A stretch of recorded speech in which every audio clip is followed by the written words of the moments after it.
This podcast is a member of the Place to Be Nation family. Visit us at placetobenation.com, the only place to be in your pop culture world. Place to Be Nation. Welcome back, and we are glad to be here with you. We know we say this every time, but welcome, first of all, to Lady in the Beard. And I know we say this every time, like, we're so sorry we've been on a hiatus, but listen, this is what happens when you get two people together that just, like, somehow are simultaneously not busy and so busy. Like, True. Right? Mm-hmm. So I'm not here alone. You've already heard him. I am here with one of my wonderful friends, Kelley, and we are back with another lovely installment to join me, folks, here. Kelley, how are you doing? I'm good. Like you just said, I mean, there's like this, we have like a little lull where we're kind of on the same page, and we have to strike while the iron's hot every time, because we make plans and we try to like schedule, and then always there's something that kind of conflicts, and so we just have to make do and work through it. But it's really, really good. I'm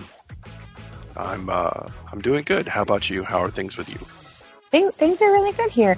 It's one of those, like, I don't know how to explain it to people, because most people are like, oh my God, you live in Europe. And I'm like, yes, but I live basically the same. I don't want to say boring, but I live the same, like, normal life that everyone else does. Like, I go to work, I go to the grocery store, I homeschool my kid. Like, I'm living the normal life. I'm just doing it in an environment that, like, I'm not from.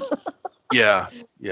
I think when you hear somebody say, oh, well, I'm currently living in Europe, or I'm living in some other country. Yeah. From just like an American standpoint, because not all of us, but some of us are like, God, that must be like living so much better than the way we're living right now. A little bit, yeah. But what I have come to learn is every country is kind of horrible. Right. That's that whole, like, the grass is always greener mentality that we kind of think about things. But really, once you get over to that pasture, you find out, well, there's still shit here too. It's not, I will say, there are some better things. Oh, there are. And what I do like is, like, I feel like in some ways we were kind of like taught to be both in awe of other countries, but terrified of them as well. And we were kind of taught that they're horrible. Don't go there. It's not safe. It's not this. It's not that. Yeah. And I have learned that all of that is like, oh yeah, definitely. But I have also learned that there is absolutely no government in this world that is a good one. They're all. That's a sad thing to say, but that's where. They're different levels of Marvel or DC badness. I mean, yes, absolutely. There's no perfect. We haven't gotten to that point of where we can say we have a utopia. We have a really good system, because some places come pretty close when you're hearing about everything. Yeah. You're like, maybe that's and I think that's the other thing, is everyone's utopia is different. So, like, I have come across some places where I'm like, that might be mine. I've heard, might be pretty close. The Norwegian countries, Finland?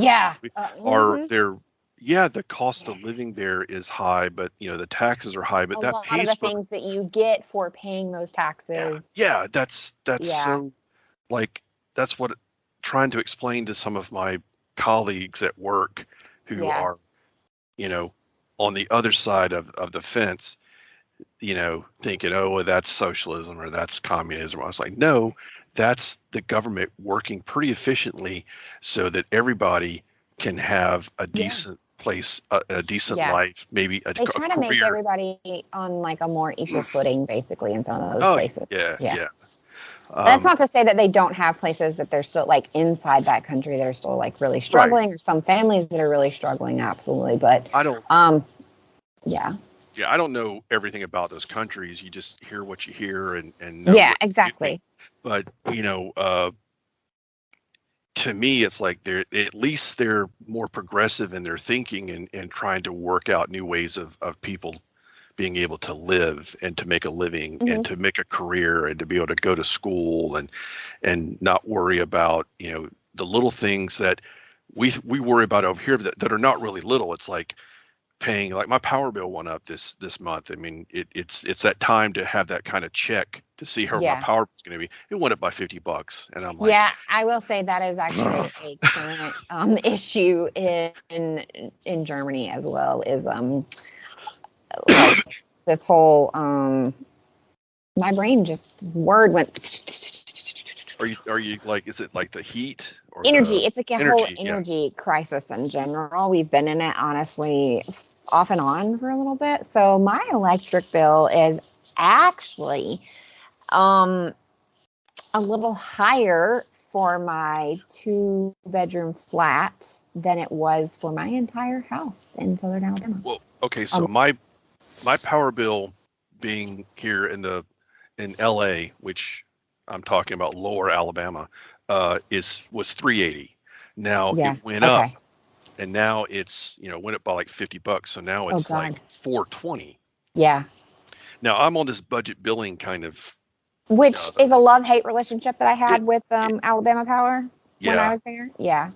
I think it's better for me. I think that more than likely my bill would have been higher had I not been on budget billing. And it's been a good thing since I started it years ago.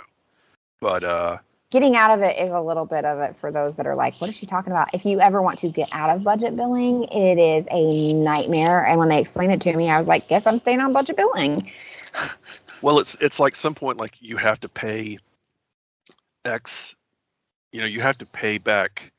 Yeah, it's like if they took you off budget billing, they would do like an average and they would decide whether you were owed money or you owed them money.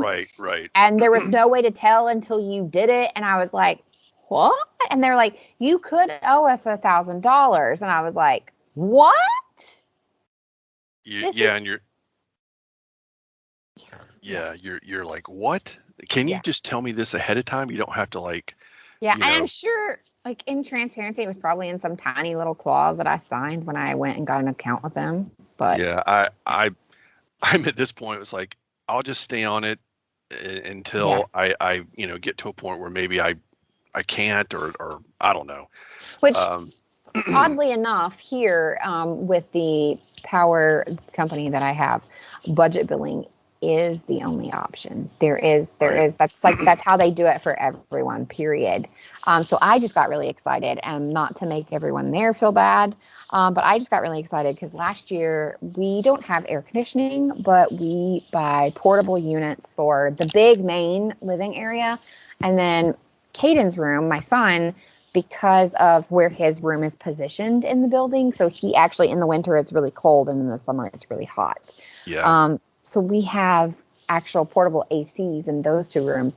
And last year, we actually had to start running the ACs in like May, late April, early May, I think is when we acquired them. And we ran them all the way through like almost September. But I turned mine off a week ago, and I didn't even have to start running it until the beginning of June. Wow. So I'm hoping, I know that's not what you guys came here, but in case you're curious, I'm hoping that means that will obviously, compared to last summer, heavily reduce my usage, which means that my budget billing will decrease.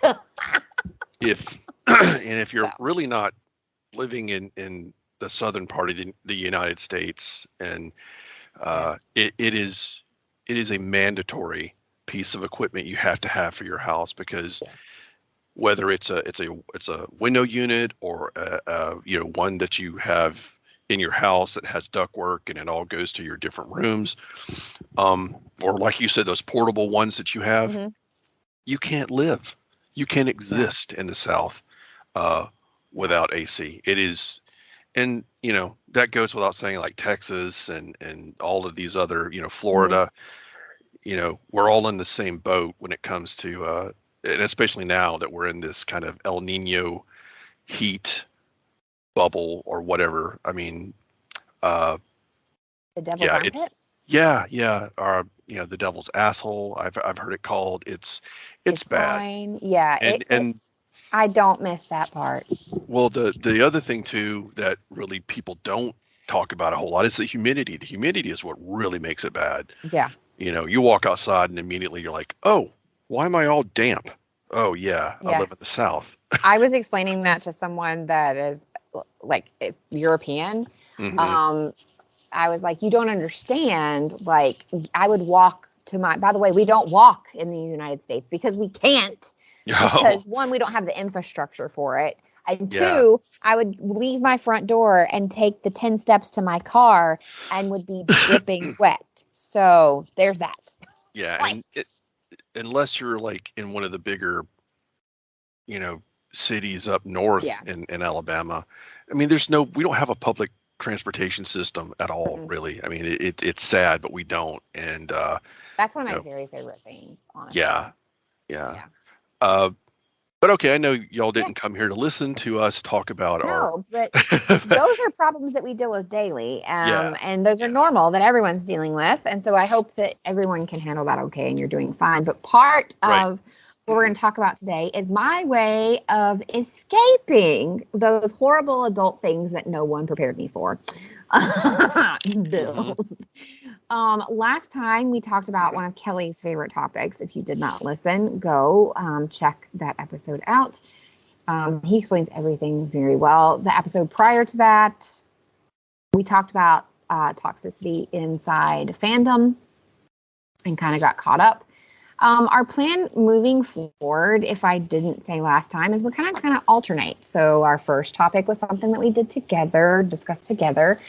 Then Kelley discussed something that he really enjoyed. And now this time I'm going to let Kelley ask me questions about something that I really enjoy. And then I don't know, next time we'll do something together and kind of like go back and forth like that. So that we Yeah, cover a wide variety of topics in like nerd, pop culture, life, geekdom, fandom, all of those things combined. So I am a reader. I have been a reader pretty much most of my life. My grandmother taught me to read at an extremely young age, and it is my escape. I will go periods of time where I will delve into reading and I will read so much, and then I will other have times where I get into a slump and I don't read at all. But Kelley actually recommended, he's like, I know you're a reader and I know you really enjoy books. So why don't we talk about that? So I don't know where you want me to start. I well, did send Kelley a list of like yeah, favorite books and favorite authors, which I didn't lie to you about those. Those are like some of those books, hands down, always my favorite anytime you ask. Other right. times they can change. And then same with authors. It can also vary because I am a mood reader too. Yeah. So Well, that happens. excuse me. Looking at your list, I just kind of, instead of trying to be real meticulous about it, I thought, well, you know what? I'm just going to kind of pick some names, look them up, and kind of go from there instead of trying to, uh, go a deep dive into these, because that's your point. You're going to explain these Mm-hmm. things. But the one that I thought I'd start with is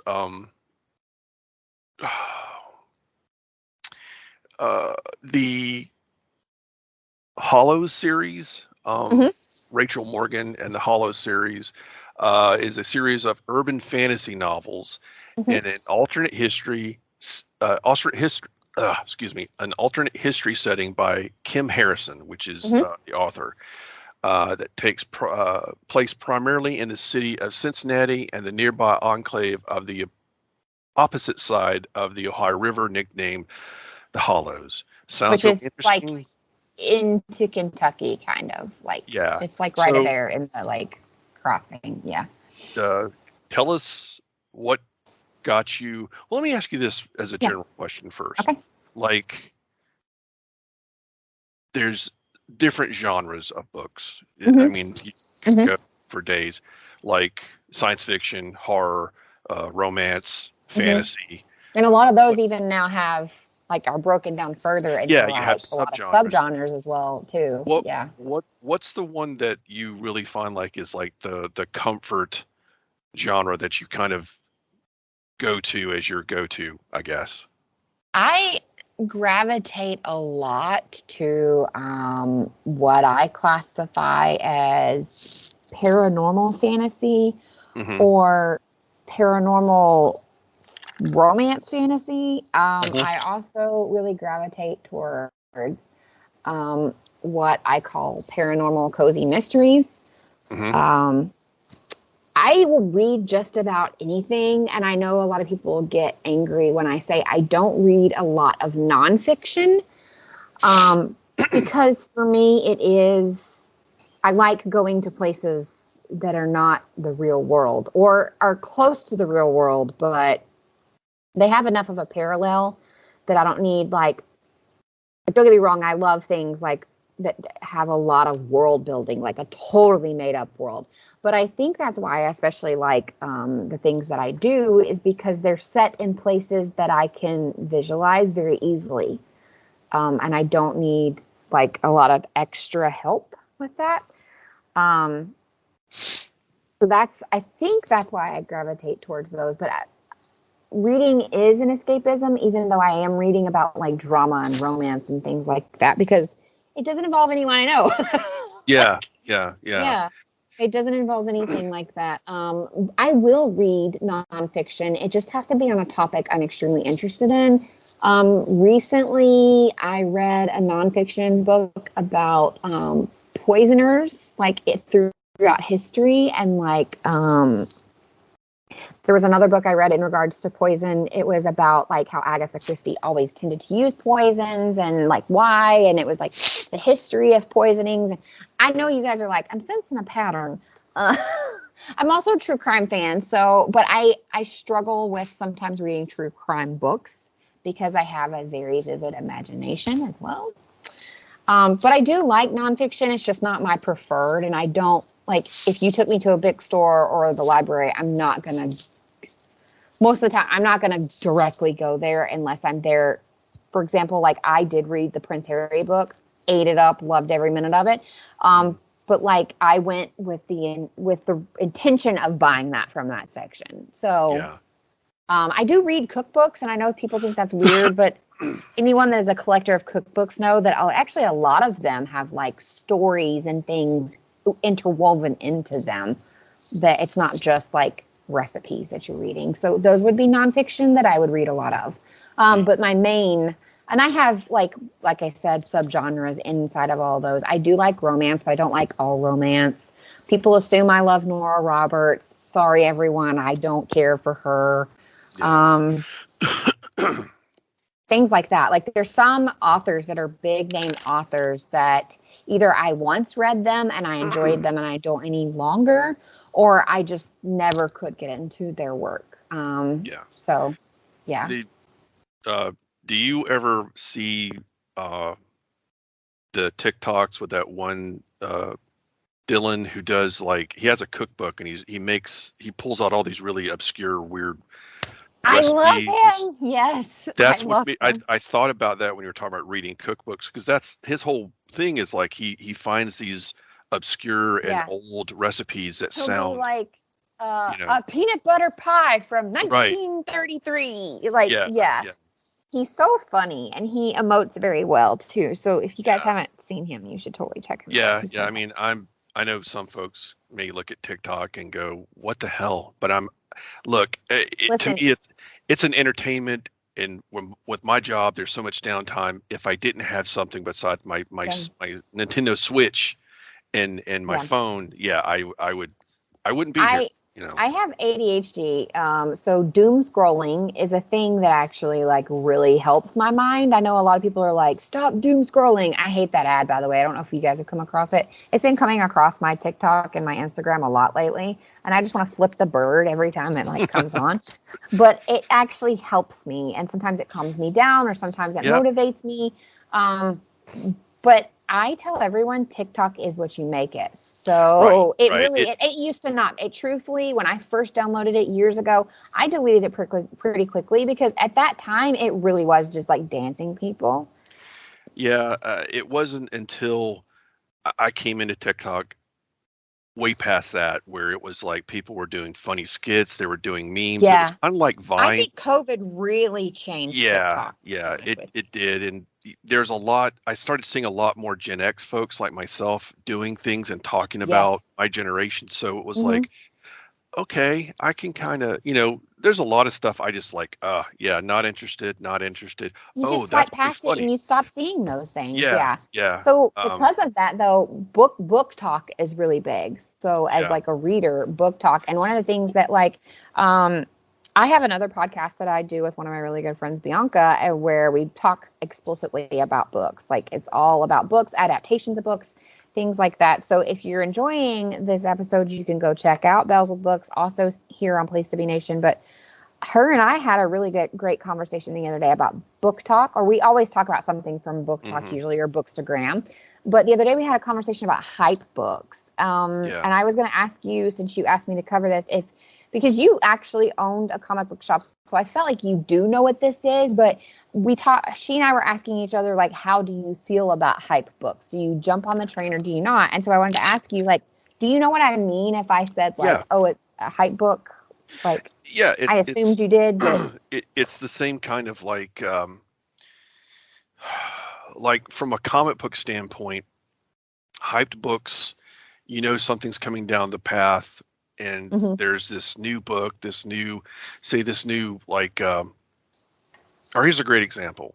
Uh, the All-Star series that DC did back in the 2000, 2008, 2000.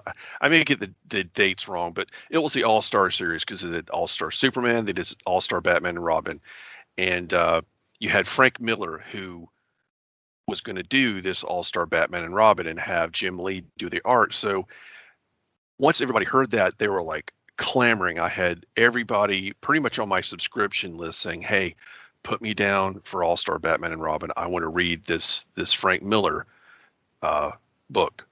Mhm. And it finally came out, and it was kind of like I didn't even know how it was going to be because you know I acknowledge Frank Miller. I didn't read Daredevil back when he was on it. I know that he's a good writer and he's got a good following, but I've never been a fan of his. So I was kind of impartial, but I knew, hey, I've got 20, 30 people that have this on their pull list.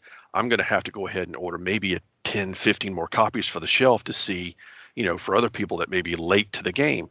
Well, the first few issues came out, and because there was also this lag in them coming out, there was this, I forgot why there was a lull between certain issues, but the book wasn't that great. A lot of folks were like turned off by it, and by the third issue, and because it took so long for the other ones to come out, people were like, "Hey, go ahead and drop that off my list. I don't really want it." And I noticed my Mhm. shelf copies weren't really selling. So there's an example of a hyped book that the fans were hyped for. It came out and it didn't deliver. Mhm. Now, I'm not saying that there wasn't folks that enjoyed it. I had Right. plenty that did, but say I had 30 people that had it on their pull list, 15 dropped it. So it was kind of a Right. half and half. And I would imagine that probably okay, I got another one because I read the Anne Rice vampire series. Mhm. Was it the third one called The Thief of Fate or The Thief of something? Yeah. It was her third book. I found that one to be, and it was hyped. Everybody was like, "Oh, this could be great. This is, Right. she can't do any wrong." I read it and I was like, "This is trash. I do not like this." And I didn't finish it. My friend Christy did, and she forced herself to finish it because I think, like you, she's like a hardcore reader, and she's like, "I paid for Yeah. this. I'm going to read it. I By am a God, completionist. I yeah, struggle so hard. We call it DNFing. Like in the book world, we call it DNFing. And I struggle really hard to DNF a book. And I told myself this year that if I came across a book that I was not enjoying, I was going to DNF. So yeah." far, I have not. But I'm going to yeah. try to do that because I feel like if we wouldn't put energy into something that we don't like we wouldn't go to a party and be like, we'd get there and be like, I hate this. What would we do? We would leave. So I need to, or starting a show. I don't like this. You wouldn't finish it. So like, why do I do that with books? I don't know. But yeah, that's a good example though of a hype book. Or another one that other people might be familiar with that we mentioned as well was like when 50 Shades of Grey came out and everybody was like, oh, you have to read this. Like nobody knew who the author was. Everybody knew it was possibly about BDSM, but nobody really knew. But everyone was buying it. No shelf. It wasn't like they couldn't keep enough copies. So it was just like we have a discussion basically about hype books and like, do you jump on the hype train or do you wait? And then like, how do you feel when an author basically, because sometimes an author, like you mentioned with the comic, it was already well known. So that's why the book became a hype. But there's also instances like, for example, with Kim Harrison that you started asking me about where she's well known within her community, but like she's not well known. Like most people, if you said, hey, have you read Kim Harrison? They might be like, I'm sorry, who? And I don't mean that rudely to Kim Harrison, but like she's not Nora Roberts. She's not, Stephen King or someone like that. I think she should be, but yeah. So you of course you're going to have just like in every kind of media, whether it's comics or books or movies, you've got like your tiers of influence. You'll have your A, your B, your C tier people, and everyone knows like Anne Rice or Stephen King or and the book I was trying to tell about was the Tale of the Body Thief was the fourth book. Oh yeah. And that was one that I didn't like. And for those of you who might be listening and you liked it, hey, that's great. I'm not shitting on your taste. I'm just saying it wasn't right. It wasn't what I liked, and so I kind of dipped on it. But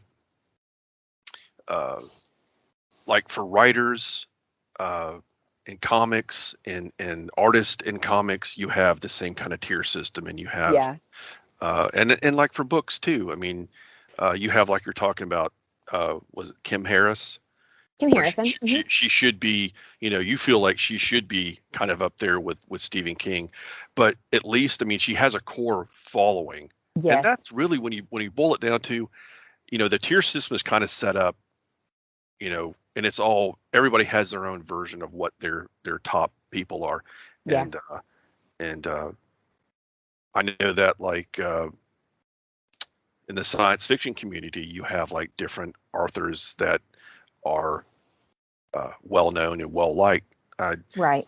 But when it comes down to like your preferences and kind of putting your spin on what are the best ones, I know a lot of it comes down to the bottom line, who sells the most, and that's how they kind of get to that A status. But I want to say too that I think a lot of it has to do with like just the individual themselves, and if you really like their stuff and they put out book after book and you're kind of with them the entire time and you really enjoy it, and maybe there's some stuff you don't like, but I mean for the ride it's always been good, then that's essentially an A tier person or A tier writer. I think so too. I think everybody likes what they like. I know it's really hard when you hear someone talk badly about the thing you like. And as a book person, like I've had people be like, this was hot garbage and I hated it. And I was like, it makes you, I think you take it personally because you're like, well, what are you saying about me? Because I loved this book, it makes you're like, what are you saying? But it's taken me a long time to realize that a phrase that I take from a friend of mine, where she says you shouldn't yuck someone else's yum. And she started saying that in regards to like the romance community specifically. She is a romance book reader and podcaster, and that's a phrase that she uses. And I have used it quite often myself now. And because like what is for me and what might get me through is not what you might enjoy. We might have overlapping where we both enjoy the same thing, but not everything. Like I have another friend that she hardly ever reads anything nonfiction. Or fiction. She only reads like nonfiction. And I don't look at her and go, God, that's so boring. Because number one, they're reading. And that's the other thing is some people don't enjoy reading for fun. They find it a chore. And I say to them, like, if you read a magazine, if you read something, you're reading. Like you're reading an article online, like you're reading. It's fine. Like Yeah. I also am a huge, I will die on the hill of audiobooks are books. Yeah. Yeah. Which is a huge argument in the book world as well. But I am a mother to an autistic son, and I have ADHD myself, and I have found that sometimes audiobooks are what get me through a book slump or gets me able to read. And I've also noticed as I get older with my ADHD that sometimes when I'm reading a physical book, I will literally read the same paragraph 4 times and go, what? But if I listen to it, I can be like, I retain it. I don't know why that is. And there's been some scientific research into like how some brains just work on audiobook better. So yeah, that's a hill I'll die on as well. But the Kim Harrison series, you started asking me about. Yeah, it's like, can you give us like a quick kind of synopsis of like, what's her Hollow series about? Kind of, what's the things that you really enjoyed about that series? Yeah. So the Hollow series is also sometimes referred to as the Rachel Morgan series. Rachel Morgan is your main character. I think at this point in time, there are 13 books. Hang on. No. Oh, I was deadly wrong. I'm a few books behind in full transparency, even though it is one of my all-time favorite series. There are 17 books. And also within those 17s, there's like 3.1 where like there's a novella story, or she went back years later and wrote like a prequel to the entire series because she came up with a story that she thought everyone would enjoy. But as you mentioned, it is mainly set inside Cincinnati. It's mainly set in that area, which is like right on the line there into Kentucky. So they do mention Kentucky. And it's like if our world had magical, and I know this is the synopsis for a lot of books, but it's like if our world had vampires and witches and demons and fairies and pixies and all of those things, but one day you woke up, like you never knew they did. And one day something took place where the whole world, quote unquote, woke up and discovered that this, they actually live next door. And so the area, so now they kind of live in separate areas. It's like almost like there's almost a literal line of where all the magical people live and all the others do not, is like the real world. It's not that it's real versus fake, but Rachel is our main character, and she's a bounty hunter. She's also a witch. She's got some major attitude. She likes to wear leather. She's one of those, she'll bring them back dead, alive, undead, whatever she has to do. And she works for, it's basically like the FBI, but it's like the magical FBI. Mm-hmm. And sometimes she works outside their bounds. She doesn't always like to follow their rules. And I actually discovered this series not long after we moved to Alabama. We moved there when Caden was about a year old, and I knew no one at the time, and I really didn't have anything to do but read, and I enjoyed reading. This is when he was first kind of showing signs of like needing to be tested. I know some people might not like that phrasing, but I don't really know the best way to phrase it. So I apologize if that offends anyone. And he was actually also having like a lot of ear infections. So I needed a book because TV was sometimes too loud for him, but he was like sleeping on me a lot where I was like reading. And there was this magazine that we used to get. I don't know if anyone remembers that, but I think for the longest time it was exclusively from Walmart. And it was like a book. It was called All You. And inside this magazine, it mentioned this Kim Harrison book. It was called The Good, the Bad, and the Undead. And I kind of read the little blurb about it. And I was like, oh, that's cool. And I didn't think anything about it. And this was also like the time of MySpace as well. And then I logged on to MySpace like a couple weeks later, and there was an ad for The Good, the Bad, and the Undead. And so I decided to find it the next time we went to Barnes & Noble. And I got it, which is actually book number 2. And I'm reading it, and I'm thoroughly enjoying it. And every now and then they refer to something that like happened in the past, but it was done in such a way that I thought, okay, she'll have a flashback and tell us about this later. Because at the time she actually had 2 books, like she had 2 books that came out in 2005. So when I came across her, I think like book 1, 2, 3, and 4 were already out. So I knew there was another one coming or another one out, but I did not realize the whole time I was reading The Good, the Bad, and the Undead that it was actually book 2. But I loved it so much that I went back and I bought number 1 and number 3. All of her titles are, oh, my brain is going dead. You'll know because if I remember correctly, your dad also liked Westerns. Am I wrong? Yes. My dad, like probably a lot of dads, he wasn't a a reader so much, but he did enjoy the Western genre, and of course he watched like the Clint Eastwood, Yeah. James, John Wayne. Yeah. Those, he was a fan of the Western genre. So all of her book titles are a play on different Western movies. I think Eastwood specifically, because book 1 is Dead Witch Walking, and then you have The Good, the Bad, and the Undead, and then you have Every Which Way But Dead, Fistful of Charms. So they all have like a play on those movie titles. Which I also found really interesting because I grew up with my dad, huge fan of Westerns as well. So it was like a little tie there that I thought was great. She ends up with this whole cast of side characters that you both love and hate. She ends up with a roommate named Ivy, who is a vampire. She remodels this old church that is no longer a functioning church, and it becomes this fantastic home. She has this little pixie that has a horrible mouth, or he's a fairy. He has this horrible mouth.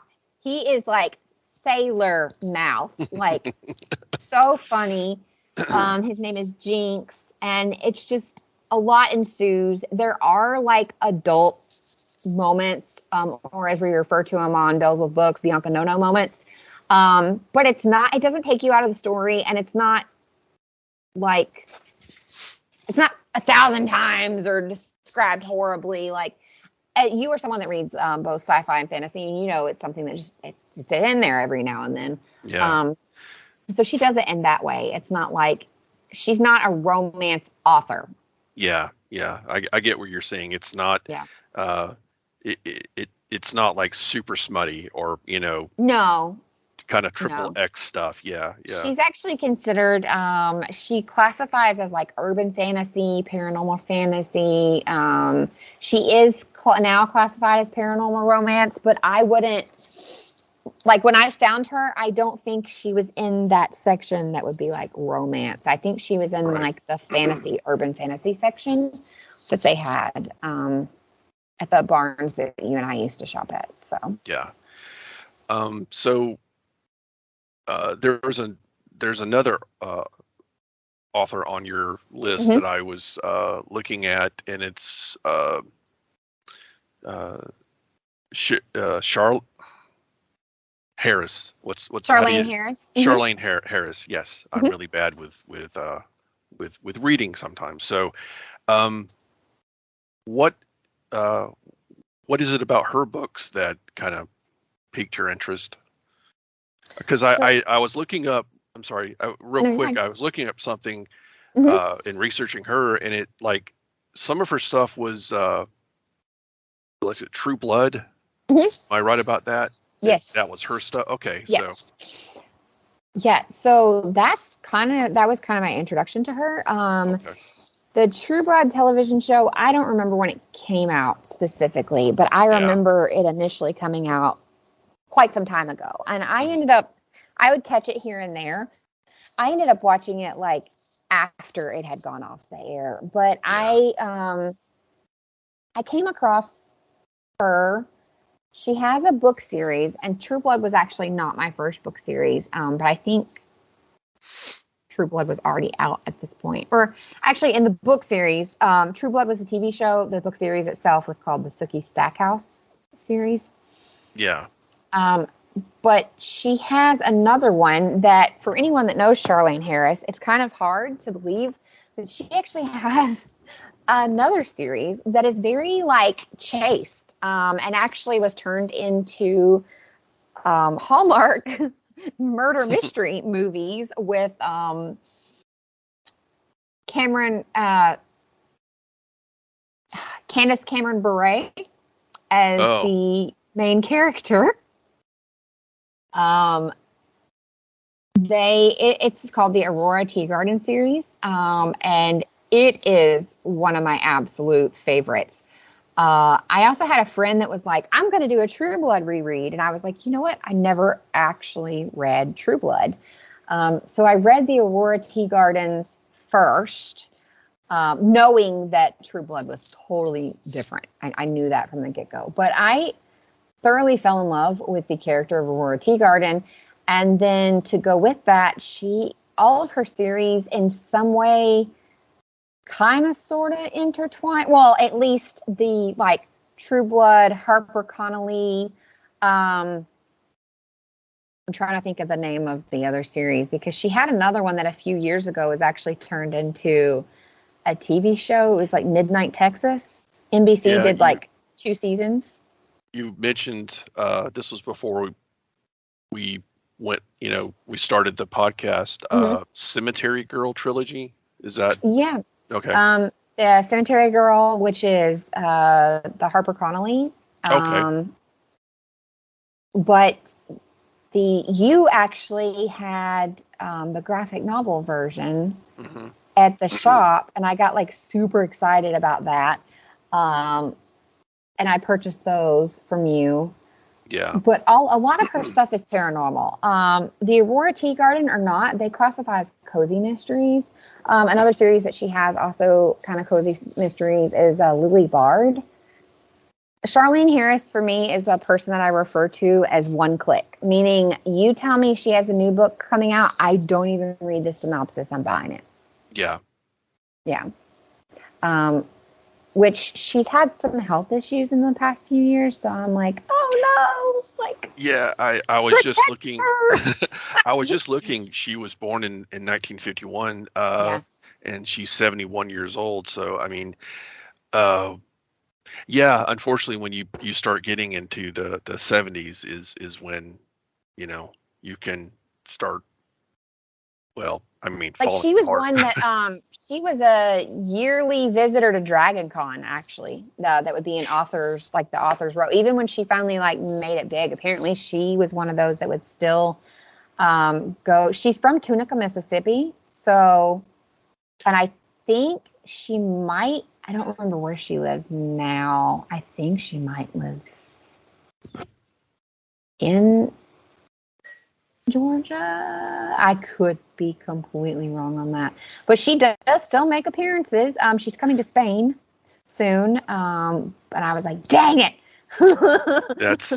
That's what I the few times I went to Dragon Con because it was in Atlanta and it's a 4-hour drive from where I'm at. That was like the closest con that we have Oh, for a very long time, in it was in the this area. closest. I mean, I know Yeah. like we have other smaller cons And But as far as Big Con, that was Big the cons, closest and one we had for a very long time. with seeing, and that was a thing too. Like even back in the like the first year I ever went was back in the early '90s.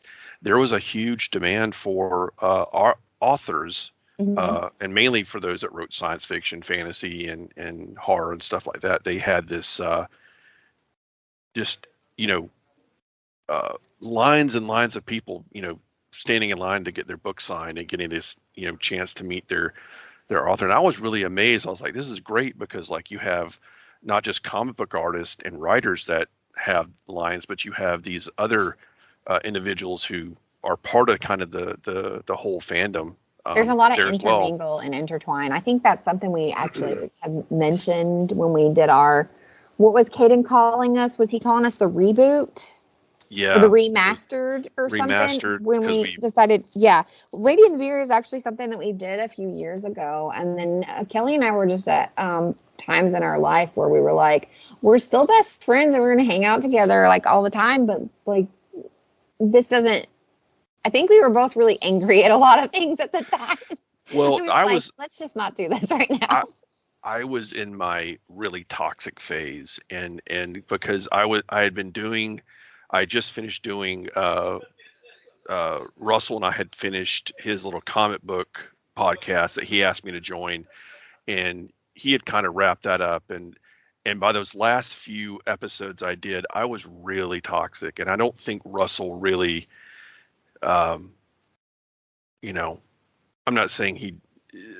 To be honest, I don't know, but I could just guess that like Russell's like, oh, geez, he's really, he's going off script, and rightly so. I mean, I had a lot of hot takes. I was really mad at a lot of things and uh, took issue with things that didn't fit in what, as a fan, what I thought should be, and I thought I had the authority to kind of be flippant about Mhm. like I said, well, like Discovery. Let's use that as an Right, example, or that's not Star Trek. Blah blah blah blah blah. That's right. that's and I'm so glad I kind of woke up and went, man, you are really wrong. You are shitting on things that people love.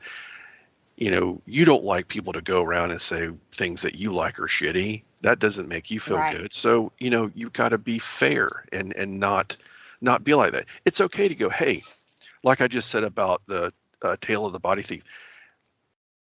I probably went a little far by saying it was trash, but uh, some people like it. But And that's and how you felt at the time. I was So, I was like not happy that this book let me down. And to this day I'm like it just wasn't my thing, and it's okay to be diplomatic. Instead of saying trash, I should have said, it wasn't my cup of tea. mhm. And I still have to catch myself because there's still a tendency like when something is not hitting on all cylinders for me to go, wow, this is garbage. And if I'm just by myself, it's okay to, because I'm not really hurting anybody. But at the same time, it's a bad habit to kind of continue because you may catch yourself and say, oh, this is bad or garbage, and somebody listening goes, well, I really enjoyed Tale of the Body Thief. Yeah. That kind of, Like I said, and then it makes you stop and be like, what's wrong with me? Like, yeah, yeah. So, uh, yeah, I think when it comes down to uh, seeing different types of like because fantasy books and science fiction books and horror and all of the other genres that kind of lend themselves to kind of be with the geek and nerd culture or whatever mhm. book culture as well, that Yeah. it was good to see that they had that and they still do. um and I'm not a big reader myself. I've struggled But to, you do. but I do, and it's like Mhm. what my mom taught me to do, or what my mom let me do, was I learned to read in small bites. Like comics with pictures was perfect because it was Mhm. I could focus. I read 26 pages, and I may reread it, but there it is. And I and, did that and so, with my son too because I think getting someone to read is important. Teaching someone to read is really, really hard, right? Like, I don't know how people do it. Like, I applaud the reading. There's like people that come in the school that they're not specifically teachers, but they like come and they're like reading interventionists, and teachers themselves. But like, I applaud all of those people, but I did the same. And I just encourage reading through like, read what you like.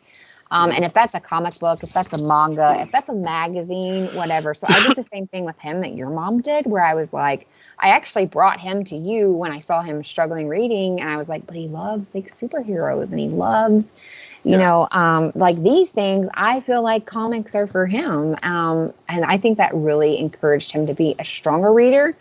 But he's the same. He sometimes like, he really loves Lord of the Rings, but he had to do it as audiobook because for him it was too overwhelming to pick that book up. I read The Hobbit. I read, Lord of the Rings, I read all those, but it was like over a long period of time. It wasn't like, I like some people can sit down and read cover to cover and they're, they can. I can't. I just, after a while, it's like I'm spinning my wheels and I'm reading the same paragraph. I'm like, I just read this 5 times. What's going on? I can't, like you just said earlier. So that's why I like short stories, like anthologies. Those are the ones that I can grasp onto because, especially if they're like all different. And so like you have this 5 or 6, 10-page little short story, and then you go on to another. That's why like Harlan Ellison is my favorite author, and he's also my favorite person because he is just himself. He can be, and for those listening that might know, I mean, his stories are real visceral. They kind of hit you in the face, and they don't take any, prisoners. So, if I remember correctly, I've not read any of his works, but I've discussed them before. If I remember correctly, they make you kind of like think and stop. And if I remember, that's what you said. That was one of the things that you really liked about it. It was real and it made you think. It made me think about things. It made me look at my own life. It made me think about choices. And, Harlan Ellison as a person, because he's not just a author that has written, so many books. I don't have the number, but I mean, he has written screenplays. He wrote for television back in the 60s. He was really influential in the 60s. He had a lot of, he was very progressive, and he was like, pay the writer, like the way they're on strike right now, the writers wanting to get better paid. That was all what he was really big in, like, we're the dreamers, we're the creators, we write these books. And then, these directors and these idiots come in and they just, screw it all up to make their vision, and he's like, where were you when the page was blank? I was doing this. And I just love his whole outlook. And, unfortunately he passed away a few years ago. But, as far as like books go, he was kind of like the one that I still enjoy reading, and I'll reread his stuff. And I always kind of like, it's kind of like a comfort read, I guess. You probably know what I'm talking about. Is something that you, I guess the last one I wanted to discuss with you is a series called the Throne of Glass series, because I know we talked about that prior to the podcast, and you said that this series was the one that kind of inspired you to make your Selena character for my D&D game, back in the day. So Sarah J. Maas is actually one of those authors that's referred to on Book Talk, Bookstagram, all of those things as a hype author. I don't know if you've seen it, but a lot of people refer to like the ACOTAR series. It's called A Court of Thorns and Roses. It's spicy. She's the ACOTAR author, to give you like of who she is. I found her years ago. I actually found her series, A Thorn of Court and, I did not find A Court of Roses first. I found Throne of Glass. I don't remember when Throne of Glass came out. Let me see. The original Throne of Glass. But the original Throne of Glass, it was book 1. It goes by the same title. came out in, I don't know, 2012, it says. And I found this first. It is fantasy. It's classified as young adult fantasy, so it doesn't have like the spice that comes in ACOTAR. Right. But the main character is Selena Sardathian, and it's a land without. It basically is described as a land without magic, where a king rules with an iron hand. An assassin is summoned to the castle. She comes not to kill the king, though, but to try to win her freedom. If she defeats 23 killers, thieves, and warriors in a competition, she will be released from prison to serve as the king's champion. And that's Selena. And the whole series is not just about her, but we have great side characters. It's about the whole kingdom as a whole, the different lands, the people taking over them. So I would say high fantasy. Some people may be like, no. I think the differentiation between fantasy and high fantasy is a matter of opinion sometimes. Yeah. There is magic. I know it says a land without magic, but there is magic. There is fae. It's like high adventure, just a lot of fun. And I fell in love with these books. And I think when I read book 1, I want to say that book 2 was already out as well. According to my Goodreads, I was trying to see when I read this book. Oh, it doesn't say the date. It just says I read it. Okay.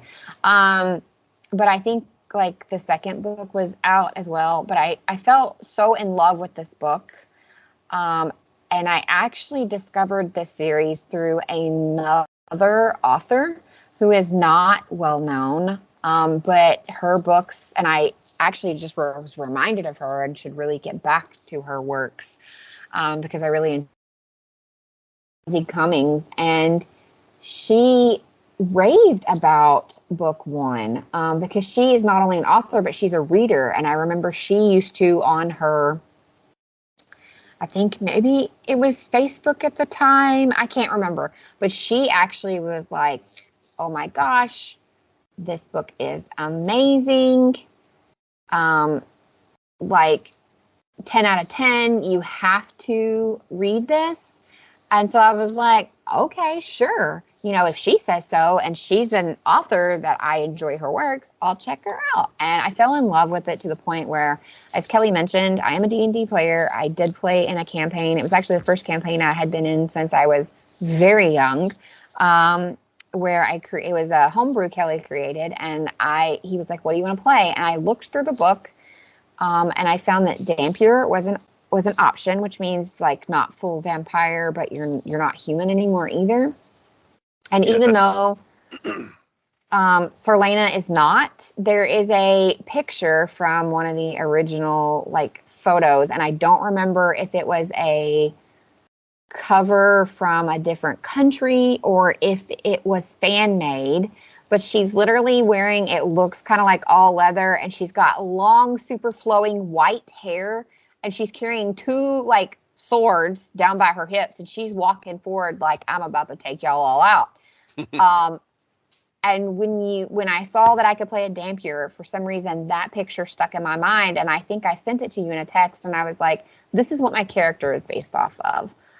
She didn't have the same last name because it fit into our story that she had a different one. But it's to the point that I love this book so much, and I loved my time playing that series so much, that I now also have a tattoo that is based on things that happened in that game. But the inspiration behind that whole character for that game so it's kind of like a mixture of a D&D Sarah J. Maas like memory tattoo for me. I feel like it's a well-liked series. I think most people found her because of ACOTAR, and she blew up and became like hype because of that one. And now people are coming back and being like, oh, Throne of Glass, this is not the same, because ACOTAR is not young adult. It's what I would consider new adult. It is very detailed with their no scenes.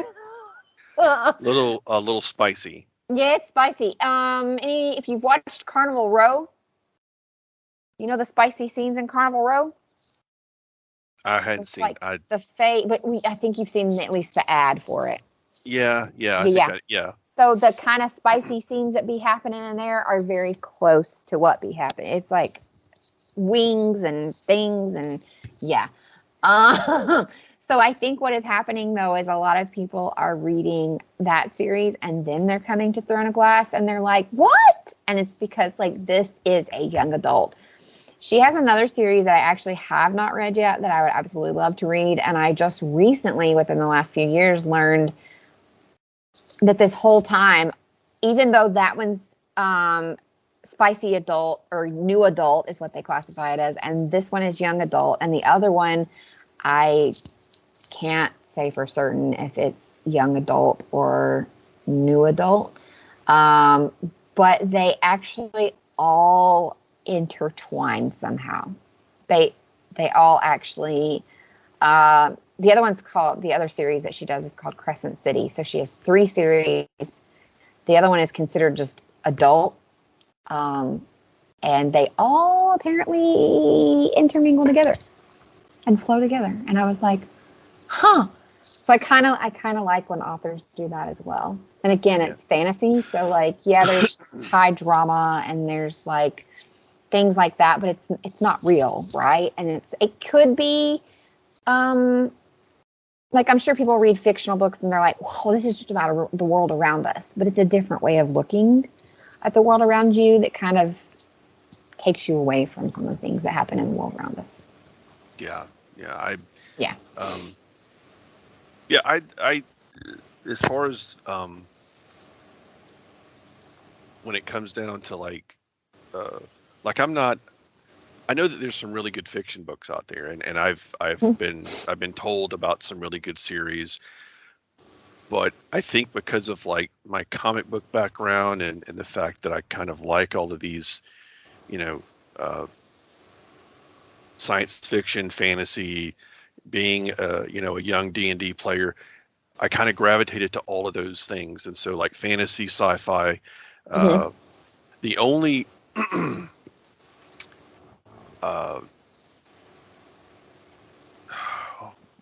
my mind, like I think I'm having a brain fart too. uh, uh, there's only one a series that was written by V.C. Andrews called Flowers in the Attic. Yep. And that's really that's not in my wheelhouse. But a friend of mine, and she was, not a girlfriend, but she was one of my friends in the neighborhood where I grew up.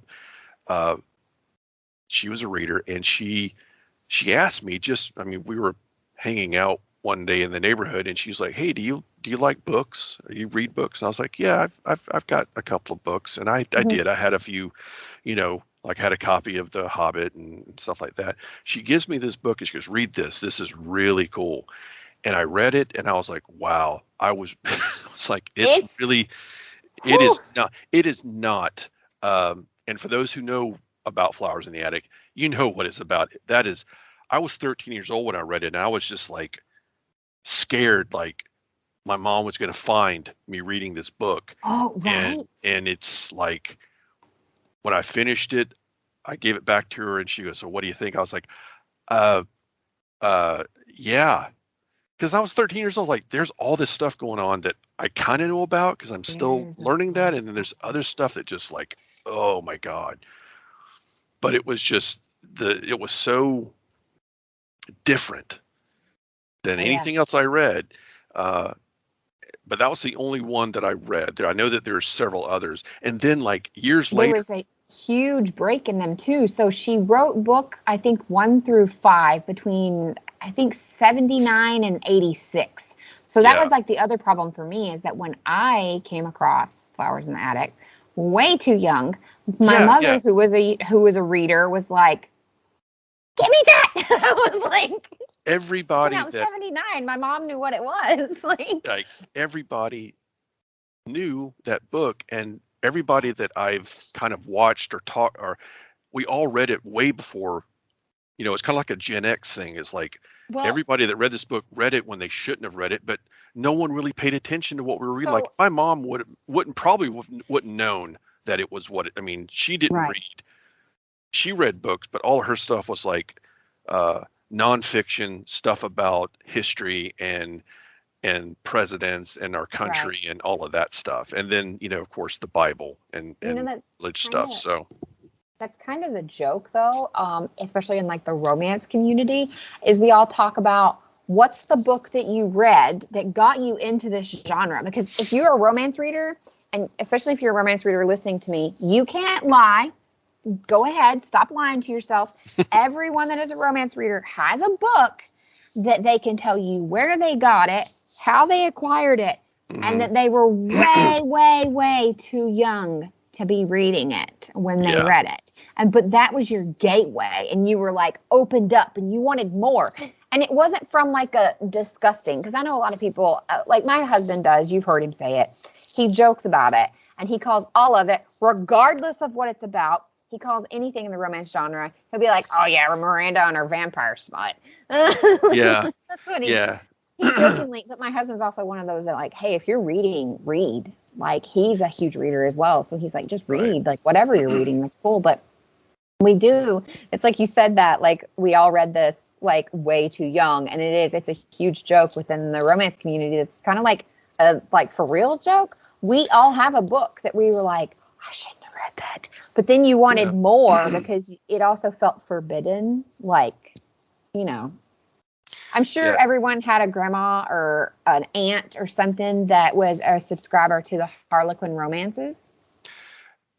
yeah, yeah. Yeah, Like, like I with said, the my horrific. mom wasn't, but like some of her friends were, and I can remember my mom talking to them, and they were talking about their current book, and like, mom would, politely listen, but that's not her thing, but She her wasn't going to books tell were somebody like you were no, wrong. That's disgusting. But yeah, your yeah, mom she was wasn't like, gonna no, be thank you. she Right. wasn't being judgy or anything, but it's not her, cup of tea. She read, like inspirational books or like I said, nonfiction things about the United States or the Constitution or politics and stuff like that. And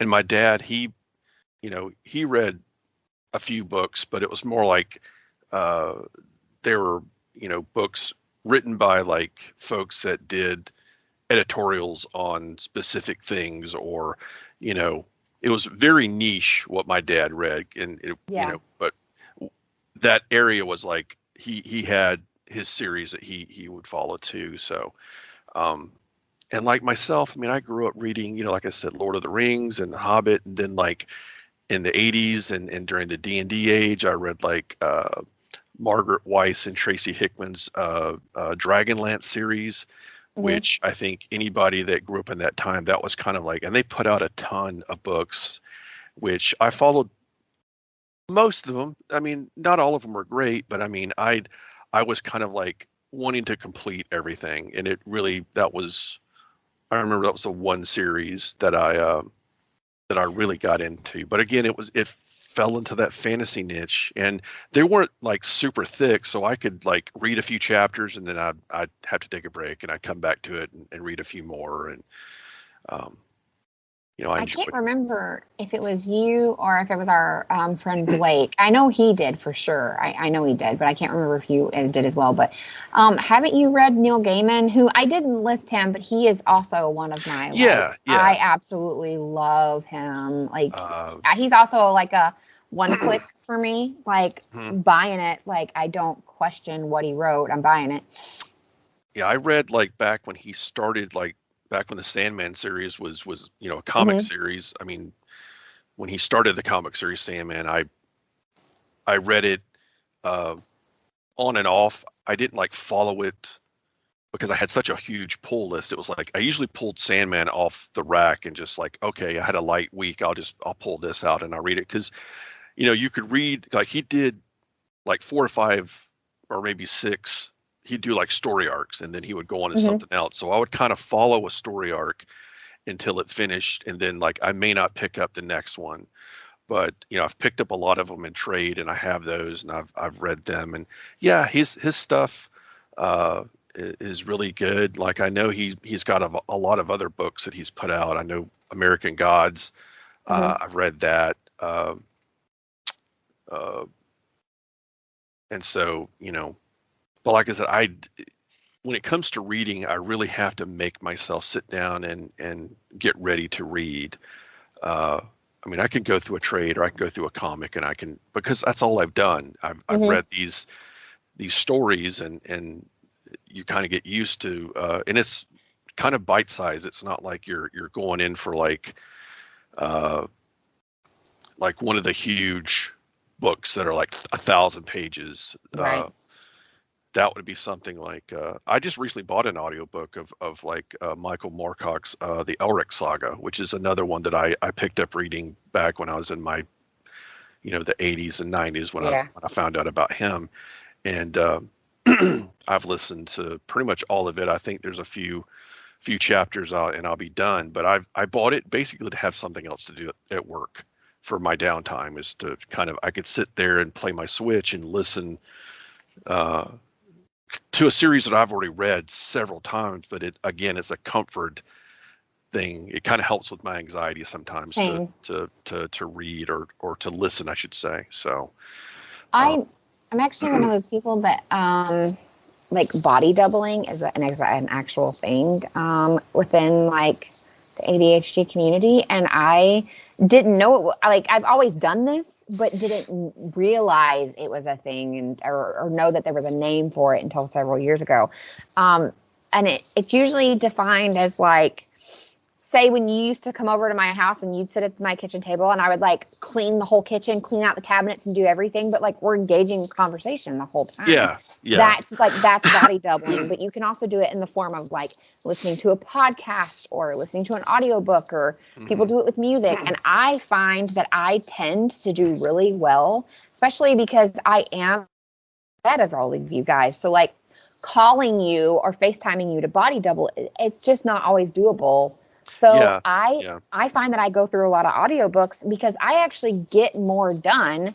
And on top of that, I'm doing something with my hands at the same time, like at work, or I'm cleaning the kitchen, or, washing laundry and folding it and putting it away. Like, I'm actually retaining what I'm listening to as well. Like, I hyper focus or something. Like, it's just a weird thing I can do. I have a friend, though, that has ADHD, and he said for him it's the opposite. He either needs to read or do what he's doing. He can't, he has to break it down and be like, no, I'm doing this thing. I'm a person that, like, it stresses me out to no end, but I multitask really well and horribly at the same time.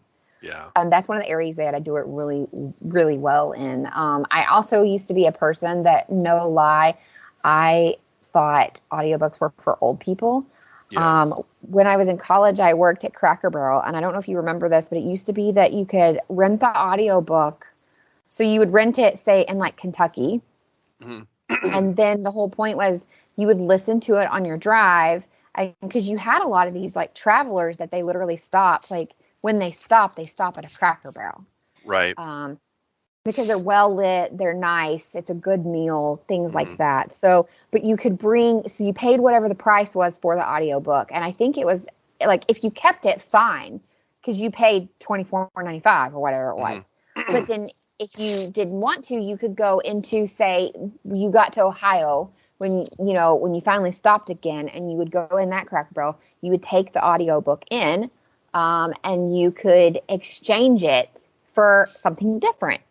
Because they were in like disc form. This was 2002, 2003, 2000-ish there. So like it was in disc. It was CD. It wasn't tape anymore. And like I remember even before that, when my mom worked there when I was little, it was even in tape form that they did this with. But like, so I kind of always had this thought that audiobooks were for young kids. Because do you remember when you were little, you could go to the library and they had this certain section in the library that had like these plastic bags with the bags that have a hanger to them. Yeah.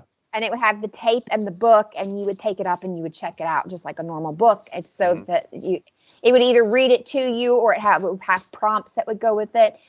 So I always thought for the longest time that audiobooks were for like little kids or like old people. And I don't know why. But somewhere in like when we first moved to Enterprise, actually, not long before I met you, a friend of mine was like, here, borrow this audiobook or whatever. And I was like, I don't know. She's like, just try it. So she sent it to me like through email, like, here you go. And I fell in love with the narrator. And then that's when my obsession started, because that's the other part of having ADHD is sometimes you obsess and hyperfixate. And I loved that it was another way of me to consume something that I already absolutely loved in a different format and still be able to get the things done that would take me away from reading. Because then I could drive to Caden's appointments, or, I could do the laundry and still read. And so I became slowly fixated with it. I will say audiobooks are not for everyone. Not every narrator. You can have a book that is a fantastic book, but a narrator can ruin it. You can also have a really good narrator with a really shitty book. Yeah. I back when I worked for, my dad had a dental lab business here in town for years, for almost 40 years. And of course I worked for him, starting at age 16, because, Dad was like, you've got to, this is your last summer of just goofing off. When you turn 16, you've got to get a job for the summer. And so I just started working for him because I was like, I don't want to get a job. I'll go work for my dad and just, and one of the things I did over the years was I had to go out and deliver the casework that we had done to the dentist in all of the different areas around Enterprise, like, like Elba and Geneva and Ozark and all of these places. So I would spend, my time like 5 hours a day on the road. So I started, like, I had some of the first audiobooks that I bought were of course on cassette, and they were like they did the Dragonlance series. I found them, at Walden Books back in the day when Walden Books was in the mall. And so when I saw, they're doing the Dragon, I bought them, and I was like, this is great because now I can listen to this on the road, and it made the drive, the 5 hours, really go by. And I ended up buying all of the ones that they came out with. So I had, and of course I don't have them anymore because I wore them out. And of course they're tapes, and there's, a life, they have like a life expectancy. They're eventually just going to snap or wear out. But I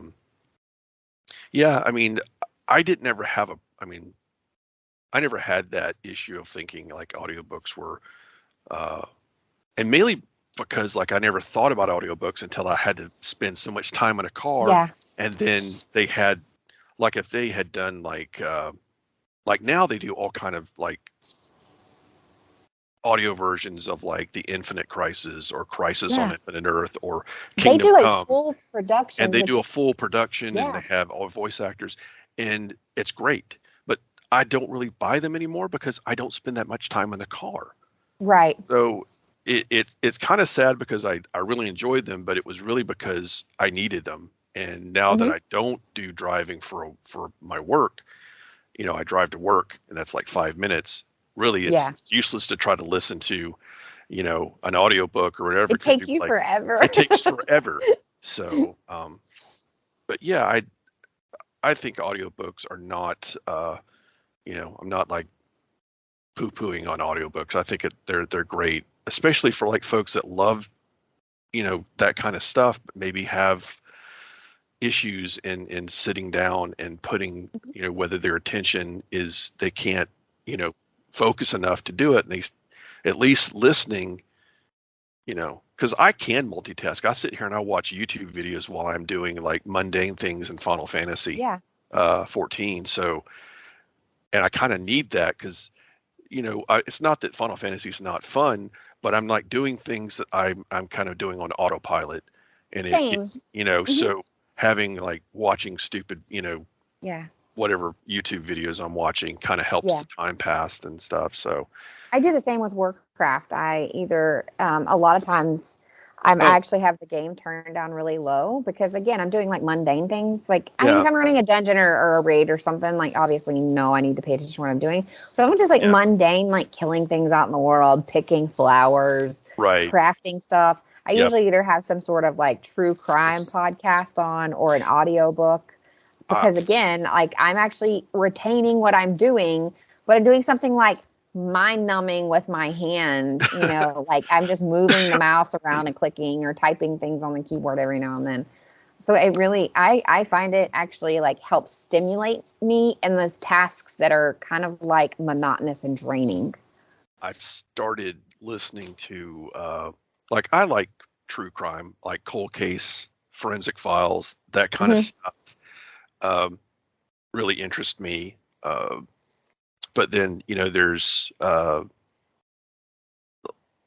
like some of y'all that are listening may be old enough to know who I'm talking about, but uh, I'm really like into listening about like folks like Charles Manson or like Hmm. Jim Jones or Ted Bundy.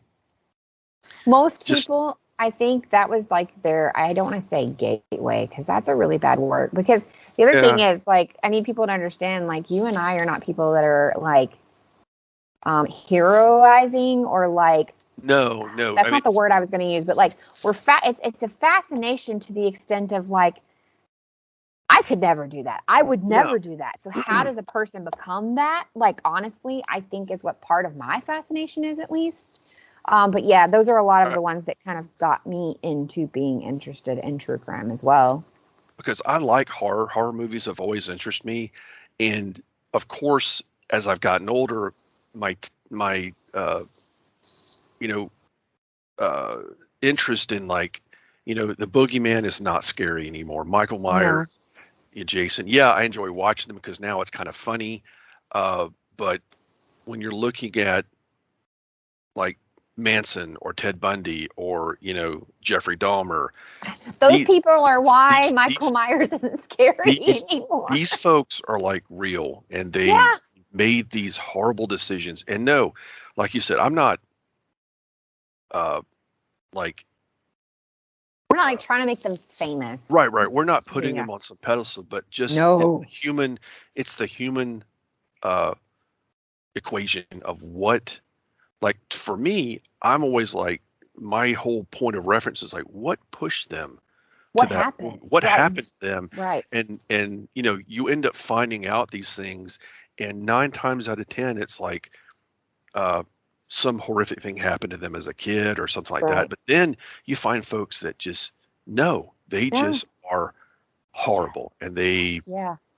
it's just kind of like this person was evil. And to me, that's scarier than anything, because you know it's real. You like, God, these are Hmm. people out there. I could, they say like you walk past so many people in your life that could be killers or were X killers, amount something of like that. people Yeah. that you pass And- in your life will be a serial killer, and you're yeah. like, or that joke of like, at least one person in this room is a serial killer, and they're like, how do you know it's not me? Kind of like Yeah. that's a joke, but like it's not at the same time. But But also from yeah, like like my brother, my late brother-in-law, who was a lawyer, that was something that we both had an interest in, was Charles Manson. And from him, it was from a lawyer standpoint, and how right. the defense, you know, handled it and how the prosecution handled it.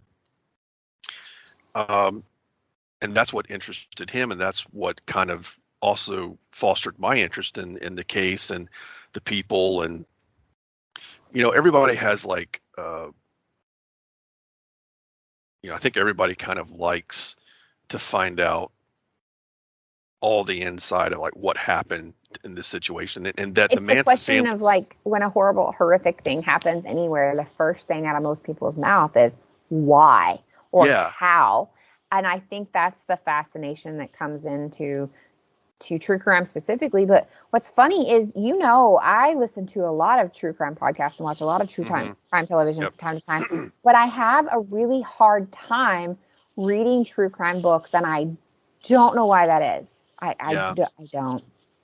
Really, one of the things that I really enjoy is like the ones that I think, like for me, it's not just the true crime, it's like the cold cases where they eventually figure out, maybe 20 years later, they catch the person, and it's all because of like I watched one recently where like the individuals who were handling the case managed to, and this was before DNA was really big, they ended up keeping the DNA, they kept it, and of course, because I think if you're talking about the same one, which this is it's more than one that this has happened to, but there was it was like a smaller town cop, and something in him said, this might be important later. Like, this might become a thing where we could figure this out. I'm going to keep this. So they secured it in such a way that it, maintained its integrity. And then years later, when DNA came out, they were able to use it to kind of find the person that did it. And it was like, all the time, I'm like, that's great. This person, this family, whoever, they got closure, and that's great. This person got brought to justice. It's, you want to have a good ending to a story. Absolutely. And not all the time they're able to do it. And so there's so many cold cases that don't get that kind of final chapter. It really is, when you do see it and you see how well these investigators and these specialists maintain, and even family members who, like, I watched one the other day where like this girl was murdered when she was a teenager, and her friends all rallied in there. Like, they stood and kept going. They kept the investigation open for 20 years, and they helped the police, and they finally were able to catch the person. And it just felt like, because the one person she was real close to, they were best friends, and she said, I will never rest until I find what happened to you. And she did. It took her 20 years. And, those kind of stories were like, you couldn't write that. I don't think you couldn't, that's the reason I think, to me, like at this point in my life now, I like watching horror movies, but it's more for entertainment. It doesn't really jar me. It doesn't spook me. It's the entertainment part. But what really spooks me and what really kind of creeps me out is the reality of what our species can be like, And I think for me, the reason it is something that I really enjoy is because, obviously, I said the whole reason I'm a reader is to escape things. But I think you also need to sometimes be brought back to, like, not reality, because I know so many people are going to be like, watch the news, but that's without going too deep. I feel like, because we do try to keep like our political opinions out of, or at least I try. I don't want this to be a political platform. Right. If we ever get there, that would be separate. Yeah. But, I feel like that's too biased of an area to really pay attention to. So my escapism from the real world is reading, but sometimes bring me back to reality and remind me of what's out there. And again, is true crime. And I know a lot of people are very disturbed by that, and that's okay. There's a new study that came out that said if you fall asleep to true crime, you are a psychopath. So I guess I'm a psychopath. But it's funny that you brought up watching horror movies and true crime, because in the last, I'd say like 10, 15 years, I really don't enjoy horror movies anymore. But I will say I still really enjoy the horror genre when it comes to books. That's another genre. I was way too young to be reading some of the things that I was reading. Yeah. But I've always had a huge love of horror, paranormal, as you can tell from obviously magical, paranormal, horror kind of stuff. And recently I've actually been reading like a lot of horror books again. So I think it's funny when you were like, oh, horror doesn't bother me. And I was like, I had this conversation with a friend the other day. I was like, I can watch true crime all day long, but horror movies, I just don't enjoy anymore. And Not sure. They're just, but I'll read a horror book. I get that. I mean, a lot of the new horror that's coming out and some of the stuff, you know, I think there are two. There was a horror movie that came out. It's called X, and it was kind of a period a horror movie that was kind of set in the 70s, and there was this group of people going to shoot a porno, and they go to this farm, and they rent this barn from this guy, and you know, I don't want to spoil it for anybody, but I thought it was really kind of neat. And then they did a prequel called Pearl. Same actress played in both, and I can't remember her name, but she was really good. And Pearl was really just, you know, wild. And I think they've got a third film that they're going to do. But a lot of times, a new heart, like the new Evil Dead that came out that they put out. I watched it, and I've got maybe 20 minutes into it, and I was like, I'm not clicking with this. This is not. And I clicked it off, and I watched something else. But then a friend of mine at work said, "How far did you get?" I said, "I got about 20 minutes into it." He goes, "Well, kick it back on and see if you can finish it. There's some really, you know, it's kind of neat." And I did, and yeah, he was kind of right, but it wasn't. Wasn't what you hoped for, or. Well, it comes down to this too. It's like reboots, remakes. You're going to have to really do something to get me, because really the original stuff, like the original Evil Dead and maybe the Army of Darkness, those movies are classics to me. And when like they're trying to me, it's like always trying to keep up with, let's redo this. Let's. I'm kind of tired of that. That's why like any new stuff that comes out in the horror genre, I will go, hey, like there's a movie that came out called Underwater. It came out a few years ago, and it has Kristen Stewart. It's amazing. It is if you are a fan of Lovecraft, that's all I'm going to say. This movie is, I've rewatched it I don't know how many times, because I really like it. It's really engaging, and it's fast paced, and there's stuff going on. And I was like, that's, you know, every once in a while I'll find a movie that really sticks. But I find myself a lot of time going back, because again, I find a lot of comfort in watching or rewatching things. And so like there was this old 70s series called Night Gallery, hosted by Rod Sterling, who did Twilight Zone.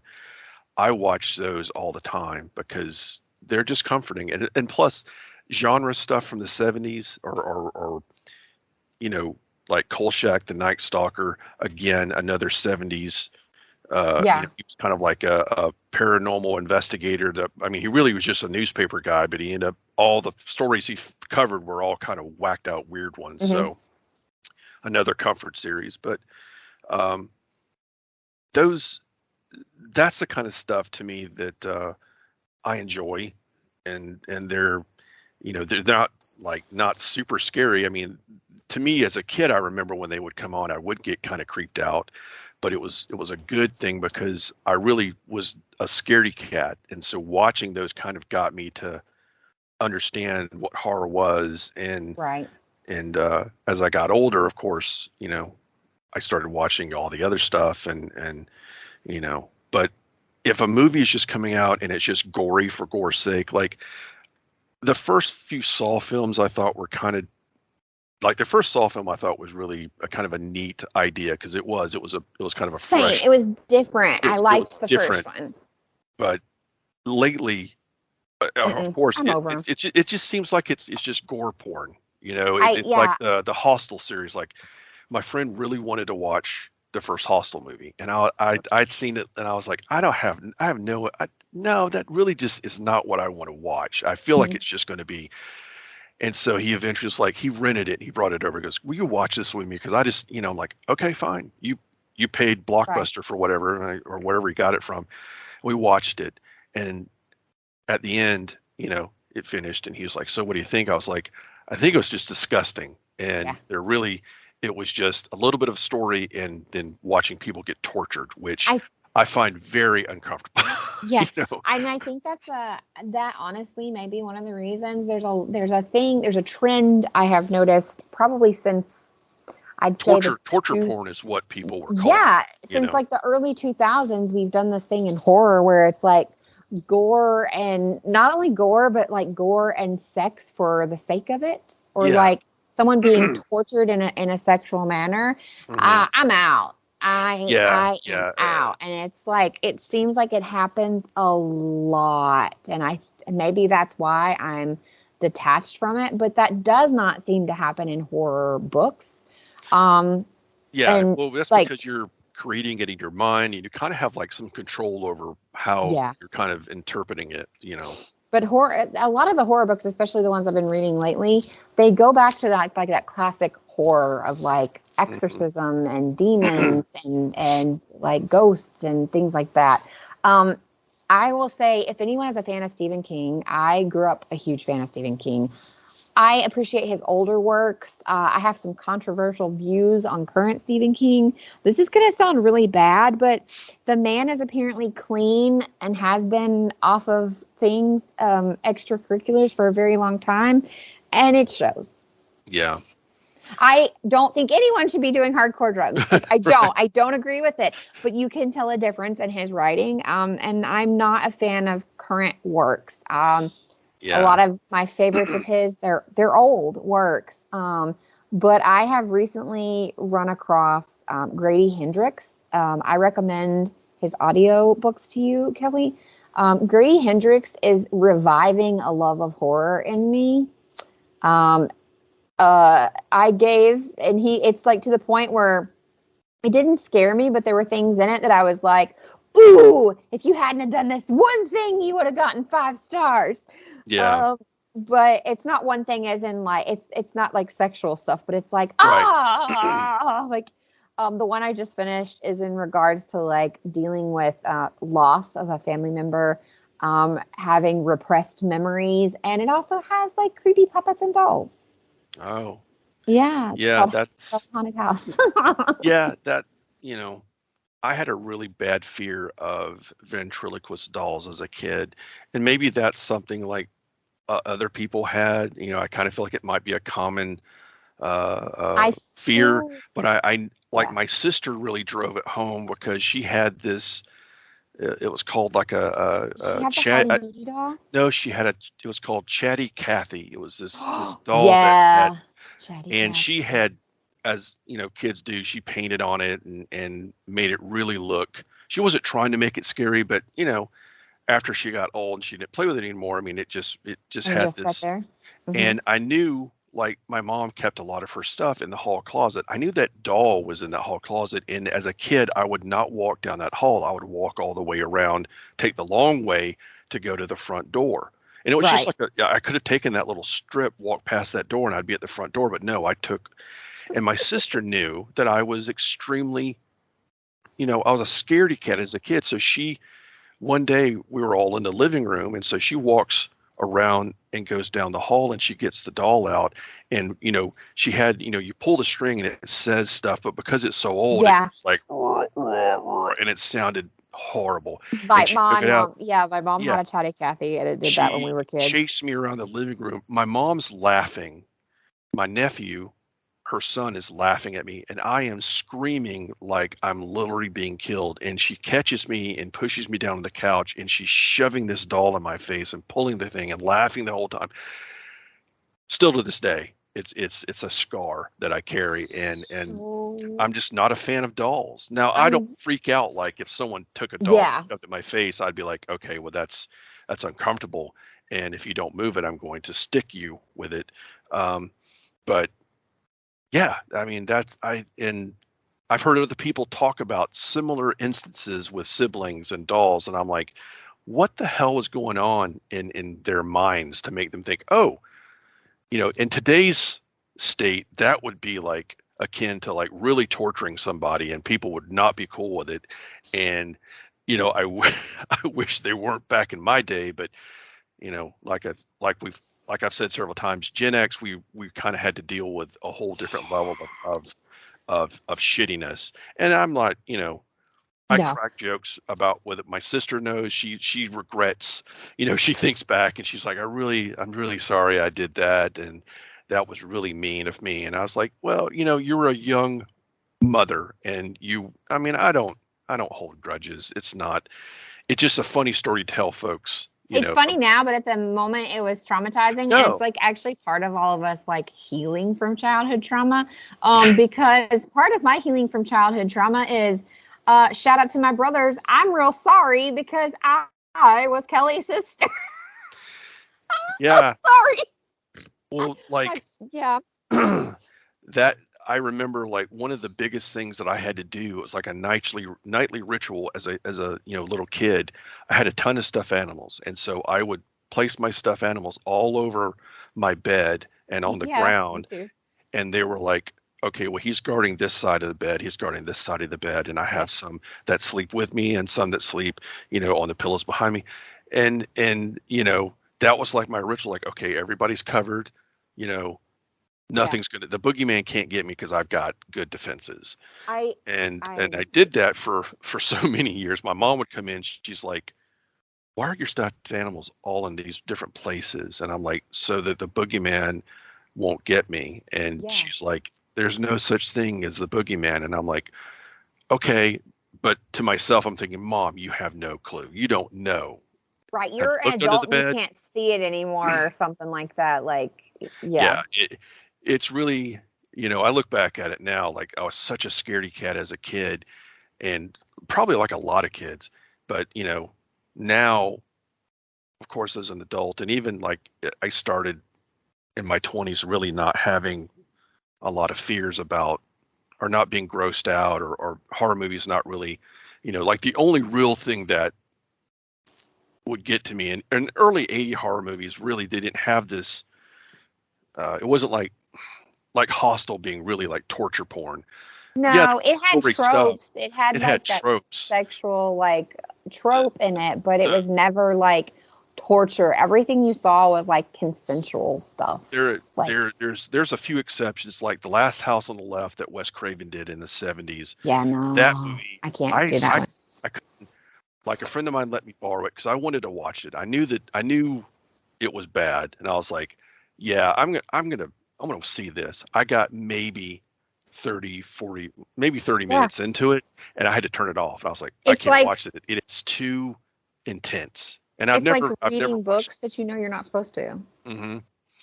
And I gave it back to him, and he said, what do you think? I said, I couldn't get all the way Mm-mm. into it because it really it creeped me out. He goes, well, don't feel bad. A lot of folks do. And then there's all these movies that I've heard about that are really, really bad that people want to watch.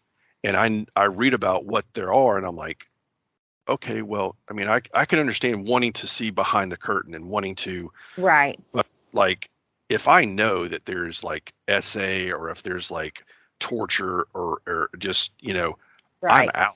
I Same, can't, I can't same. deal with it. It's like, I can see like this mutated bear pick up this camper in their sleeping bag and wail them Fine. against the Possum. tree, you know, What? and I'm just laughing the whole time because I know it's just some guy in a rubber bear suit that looks Right. gross, but The and it really not humanization the of humanization of it, and seeing yeah. somebody, the only movie that I've watched that I watched all the way through that is really disturbing was a Japanese horror movie called The Audition. And my I friend have Chris, not watched it, but I my have heard my as friend well. Chris Andrews, because we loved watching horror movies, especially bad B movie horror movie. We would watch just complete trash. But I saw this like on the top 50 scariest movies. It was they had like this television show that came on like Discovery or Bravo or one of those stations, and it was like close to like number. It was like the number one scariest movie back in the early 2000s or whatever. Mhm. And I ordered it off Amazon because, like, of course, none of the places around here were going to carry it. So I bought it, and Chris Andrews and I sat and watched it. It was a real slow burn, but I'm not going to talk about the ending. But all I'm going to say is that the last like 15 minutes of this film, I was completely just grossed out. And I remember looking over at Chris Andrews, and Chris Andrews really never showed any expression of anything, nothing really fazed him. But I looked at him and he was That like, phased him. pale, like the blood Yeah. had rushed out of him. And when it was over, he looked at me and he was like, "What the fuck did we just watch? And why in heavens did you decide that?" I was like, "Because it was rated #1 horror movie and blah blah blah." And I was like, Right. And we like horror movies, and so. he's like, "I yeah, I need to go wash my eyes," or something like that. I need to burn my eyeballs out of my Yeah. face. But yeah, I mean, I'm glad that we had a chance to talk again and get to discuss one of the things that's one of your passions and one of the things that you are a big fan of. I kind of get a little bit, I have a better understanding now of like some of the things that you've talked about as far as the books that you've kind of gone over, and in our past conversations before you moved and talking about, it's really been an interesting look into what you like and what you enjoy as far as your fandom for books. And like Miranda said earlier, we don't really know what the next topic will be. It sounds like at some point we should do a deeper dive into like horror books and movies and what introduced us there. Because again, I feel like that's another area where we were all way too young when we watched our first horror movie, things like that. So maybe that's something that we should look into. Maybe like even for true October. crime. Yeah, that'd be maybe for like an October. If we can kind of get it set up for October as a podcast, do a podcast and that, and we can kind of just go over, every aspect of horror, whether it's books, movies, games, that kind of stuff. And there's so much within that genre that fits like all fandoms that I think it would be a really good topic to go even further into. I do appreciate you letting me talk about books today. A quick roundup for anyone that doesn't know me personally. My favorite book of all time is Alice in Wonderland. It's one of my favorite things in general. I will usually read pretty much any retelling there is of Alice in Wonderland, but like fairy tales in general. One of my very first favorite authors was Edgar Allan Poe. To this day, he still is. R.L. Stine as a kid. My first books that I learned to read on were Mercer Mayer. Fantastic little critter series was my favorite. Beatrix Potter was my favorite. I'm trying to think. At the end of the day, I could talk about books forever.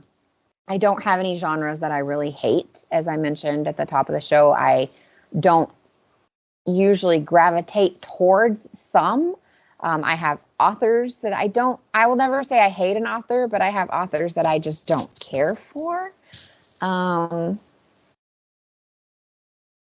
trying to think. Is there any last questions that have come up, like about my reading habits or anything that you think I should add? I think, I meant to ask you, could you give us like what you just did? You told like your favorite author and I really can't think of anything else. I mean, I know I'll probably think of things later on, but I'll just jot them down because I've got like in my Google Drive, I have like I started writing down more and more like, okay, this is a good topic. Let's talk about this. And then I've got, under that questions. And if I do come up with anything to kind of maybe go back to, we could always do like follow-ups because sometimes I'll even do like, I will wait till my fantastic, my brain went dead. Andy's going to be like, what did you forget what I'm called? The Andy that he and I share Place to Be Nation here. We share the feed. We run it together rather. And he does all the editing for me. And I like to go back and listen to the podcast like after it's edited and it's up like in the form that you guys are listening to it right now. And sometimes I'll like re-listen to us and I'll be like, oh man, I wish I had asked this or I wish I had said this. So maybe that's something that we could look into as well, is like giving like an update or a revisit kind of situation here and there as we think of more things. I actually definitely. have a Goodreads for anyone that is a reader. Also, I would encourage those of you that you're like, well, I just read comics. Comics are listed on Goodreads as well, and it's a great way to keep up with like where you are in a series, what you'd like to read that's coming out next. I know there are other ones like Storygraph and things like that that are not owned by Amazon. I'm stuck in my ways a little bit, and it's just because the majority of people I know are on Goodreads specifically, and it's an easy way for me to keep up with what I want to read, what I have read. I create a goal there every year. I set myself a goal, and I see if I reach it as far as the amount of books I'd like to read for that year. So you can join me there. You can find me by my first and last name. I've never come across another me. So you can just find me there under Miranda Berthold and add me as a friend. And you can see what I'm reading, when I'm reading it. Sometimes I will actually type reviews. Other times I just do a basic star rating. So that's a place that people can find me and converse with me. I'm also on TikTok and Instagram where I'm openly willing for people to like come follow me. Kelly, where are you at that you are comfortable with people like reaching out to you and following you?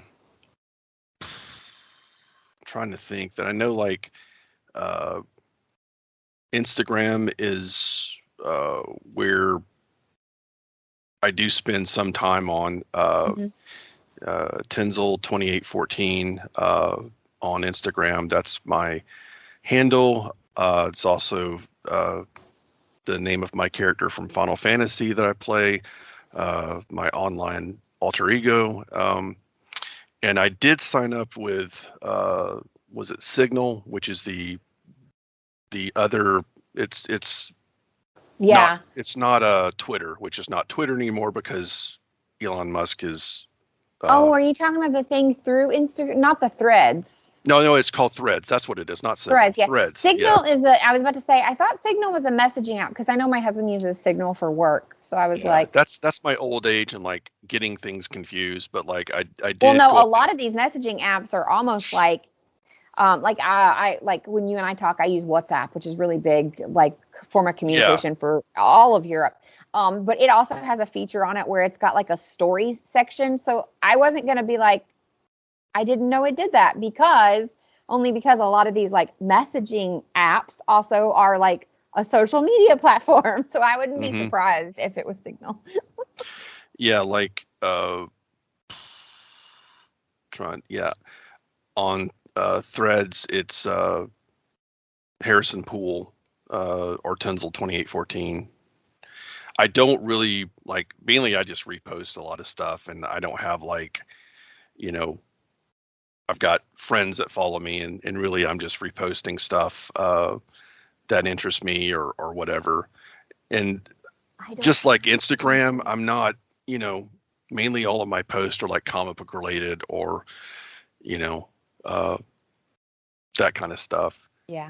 I do have, like I said, I have a Facebook, but I really don't even deal much with that anymore. I got rid of Facebook Messenger because I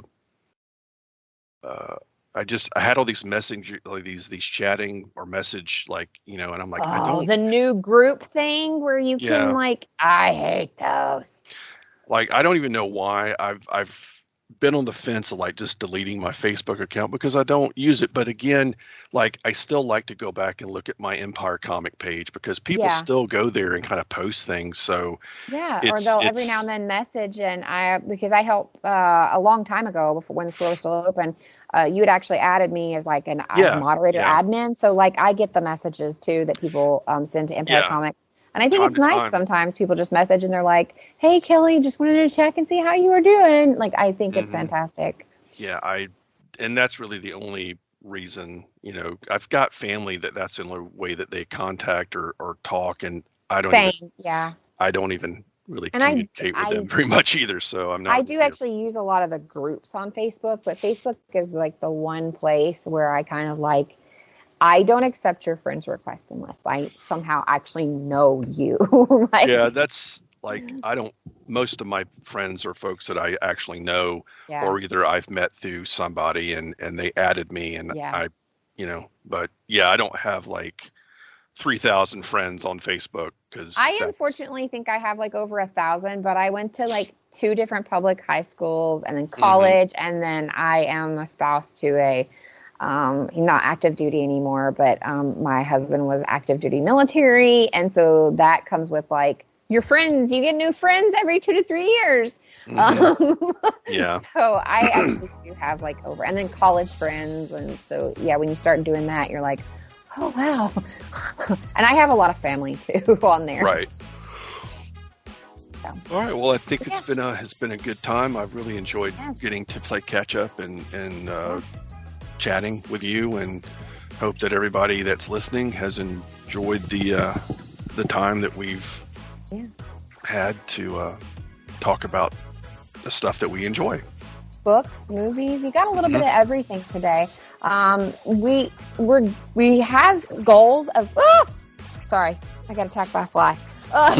We have goals of trying to look at the length of a podcast. This time we gave you a little bit longer one because it has been a gap in between us being able to come to you again. But I don't want to jinx it, but I think we're at a place where monthly should be doable for us, or at least every other month is more than obtainable.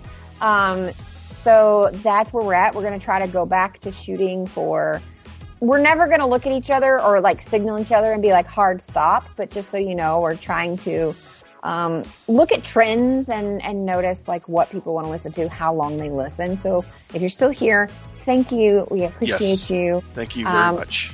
We'll come back with another topic next time that will probably all link together, because if you haven't noticed, tangents are our thing, and today so are books. But we appreciate you, and until next time, bye.